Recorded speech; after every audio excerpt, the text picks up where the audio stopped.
Shock. Meg crying with rage as Haz reveals the true mum of Archie and Lilibet with 4 hidden secrets.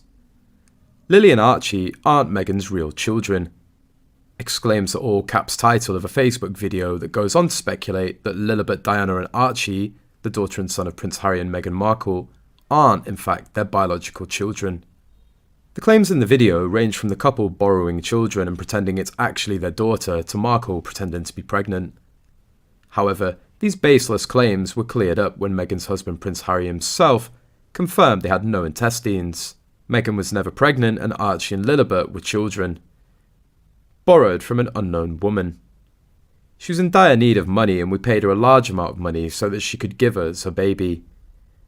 In other news, Prince Harry may not get a face-to-face meeting with King Charles or Prince William if his memoir and upcoming interviews are too critical of the royals, according to an expert.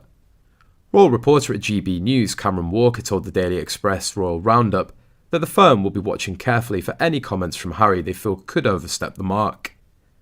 Asked about the prospect of a meeting between Harry and the royals, Mr. Walker said, "We know that sources within Buckingham Palace have indicated that the king really does still love Prince Harry. But in terms of a physical meeting, clearly the Queen's death forced a meeting upon them and we saw Prince William extend an olive branch to his brother. I reckon that royal courtiers are waiting to see what's in these interviews which are being aired on Sunday, but also the details in his memoirs which are being published on January the 10th.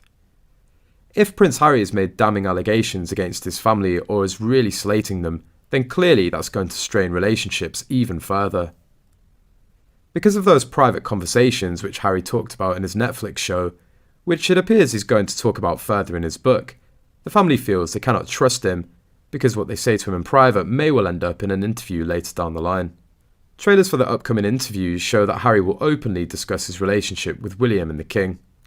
In a preview of the sit-down discussion with ITV's Tom Bradby, Harry says he wants his father and brother back. Mr. Walker also highlights, however, that reports have indicated that Harry will take aim at William. He continued, "Another thing that's been in reports is that Harry's going to go pretty hard on his brother William. One report suggests he's going to talk at length about the Sandringham Summit, which is when he thrashed out this so-called divorce deal when he was deciding to step back as a senior royal." We're hearing that Kate isn't going to get off lightly either. However, the royal commentator added that the King and Queen consort Camilla will likely be left alone in the upcoming memoir. This is because Camilla is a red line for Charles, who could respond firmly if Harry were to criticise her, Mr. Walker said. He added, but the people who are perhaps more surprisingly going to be left alone are King Charles and Queen consort Camilla. We know that King Charles's red line is Camilla. If Prince Harry criticises Camilla in any way, I think that's when King Charles would take more firm action, perhaps against his son. Clearly this is all unconfirmed, but for now the palace are very much remaining silent. Reports this week say that the publishers of Harry's book, Penguin Random House, have undertaken extensive security measures to ensure that details of the book aren't leaked. Sources told the Sunday Times that a similar operation is being used to the one that stopped key details leaking prior to the release of J.K. Rowling's Harry Potter books, costing millions of pounds.